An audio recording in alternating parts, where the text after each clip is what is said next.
Hai, aku Arul. Hai, aku Sita. Hai, aku Ina. Hai, aku Dido. Hai, aku Dewi.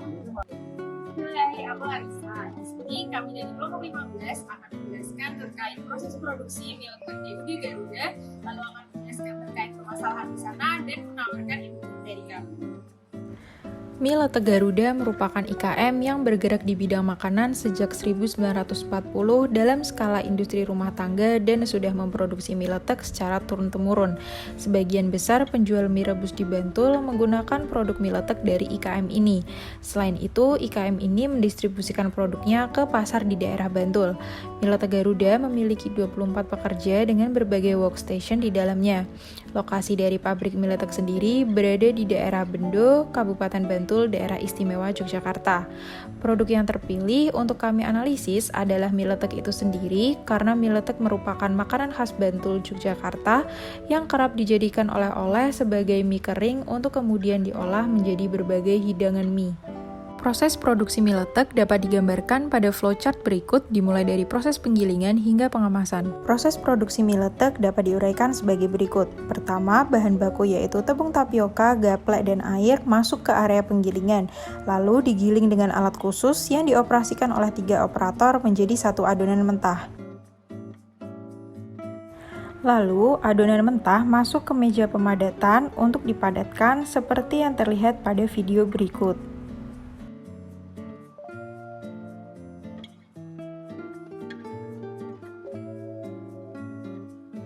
Dan kemudian dipotong seperti pada video berikut yang dilakukan oleh 2 operator yang sama seperti proses pemadatan sebelumnya. Setelah adonan dipadatkan dan dipotong, maka akan menghasilkan 60 potongan adonan yang selanjutnya dikukus di oven.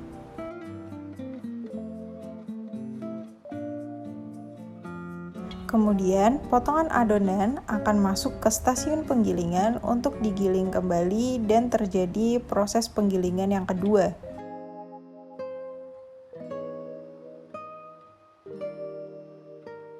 Kemudian, adonan akan masuk ke stasiun kerja pengepresan untuk dicetak menjadi 56 mie basah oleh 3 operator.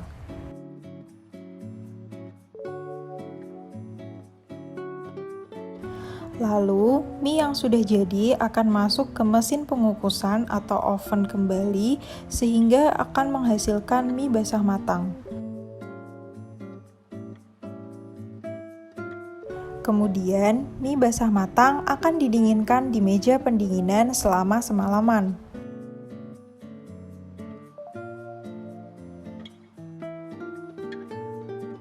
Kemudian, untuk keesokan harinya, mie basah ini akan diurai menjadi 112 mie basah oleh 12 operator.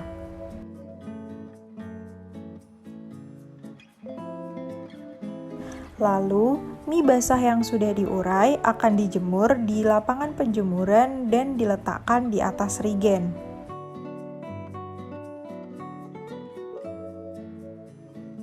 Setelah kering, mie akan masuk ke stasiun kerja pengemasan untuk kemudian dikemas oleh 4 operator.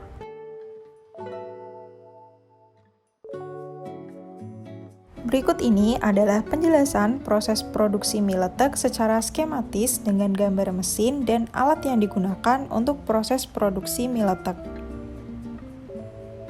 Dapat terlihat bahwa material dimulai dari penggilingan, pemadatan dan pemotongan, pengukusan, kembali lagi ke penggilingan, lalu pengepresan, kembali lagi ke pengukusan, kemudian pendinginan, penguraian, penjemuran, dan yang terakhir adalah pengemasan.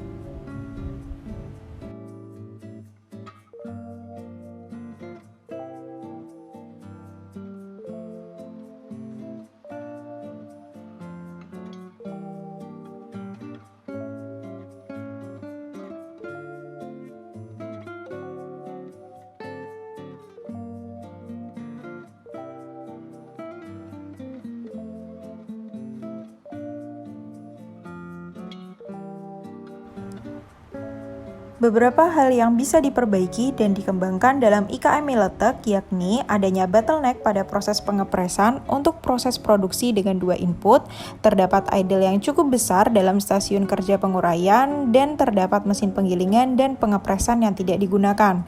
Berangkat dari latar belakang tersebut, terdapat 2 skenario improvement yang dapat dilakukan. Yakni skenario pertama yaitu dengan mengalokasikan 3 pekerja penguraian ke stasiun pekerja penggilingan.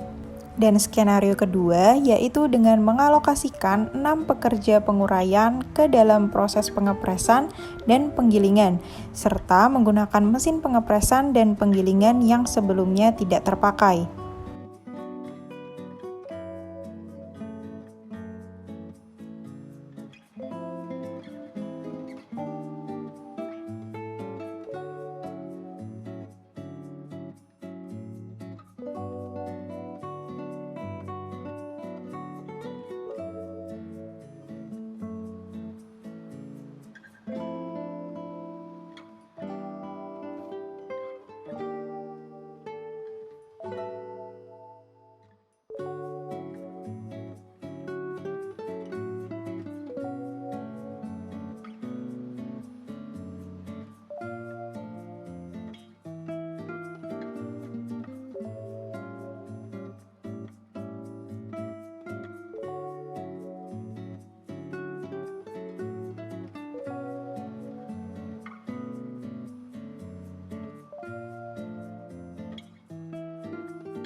Dari segi evaluasi performansi pada improvement 1, beban kerja operator penggilingan adalah yang tertinggi dibanding operator lain.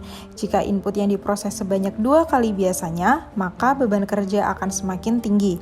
Dengan skenario 1 dan 2 ini, allowance pekerja dapat dinaikkan sekitar 30% dibanding model awal. Skenario improvement berhasil menurunkan persentase idle dari operator pemadatan, pemotongan, dan pengukusan setidaknya sekitar 10% dibandingkan skenario sebelum improvement.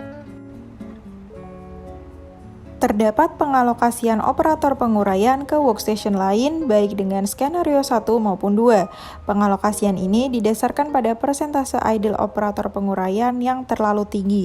Dengan kedua skenario improvement ini, idle operator penguraian berhasil turun. Dengan skenario 1 dan 2, idle dari operator pengemasan menjadi lebih rendah dibandingkan model awal. Untuk menyelesaikan proses pengemasan 2 batch, skenario 1 memiliki waktu yang lebih lama dibandingkan skenario 2, sehingga skenario 2 menyelesaikan pekerjaan lebih cepat. Permasalahan kedua yaitu idle worker yang cukup besar dapat terselesaikan dengan pengaplikasian skenario improvement. Dapat dilihat rata-rata idle sebelum improvement berhasil turun dengan skenario 1 dan 2. Terdapat permasalahan bottleneck pada mesin pengepresan. Dengan penerapan skenario 1 dan 2, permasalahan bottleneck pada mesin ini dapat terselesaikan. Pada skenario 2, utilitas mesin kedua pada penggilingan dan pengepresan bertambah karena mesin yang sebelumnya idle jadi digunakan sehingga terjadi pemerataan penggunaan mesin. Dengan membandingkan jumlah output, skenario 1 dan 2 menghasilkan output hampir 2 kali lipat dibandingkan model awal.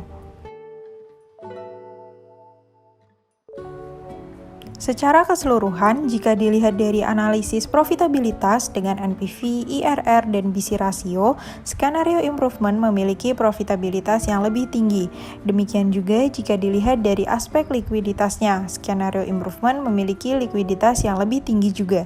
Akan tetapi, untuk menentukan skenario mana yang akan dipilih dari segi profitabilitasnya dibutuhkan analisis incremental dan dipilih skenario kedua. Dan berikut merupakan perbandingan 3 skenario dari semua aspek analisis biaya, mulai dari investment cost, variable cost, fixed cost, overhead cost, dan net profit. Lalu selanjutnya ada NPV, IRR individual, BC ratio, profitabilitas, payback period, dan practically improvement. Saran untuk IKM Garuda adalah dengan meratakan beban kerja dan mengaktifkan mesin yang mati. Dengan kedua hal ini dapat mengatasi permasalahan yang ada pada IKM tersebut.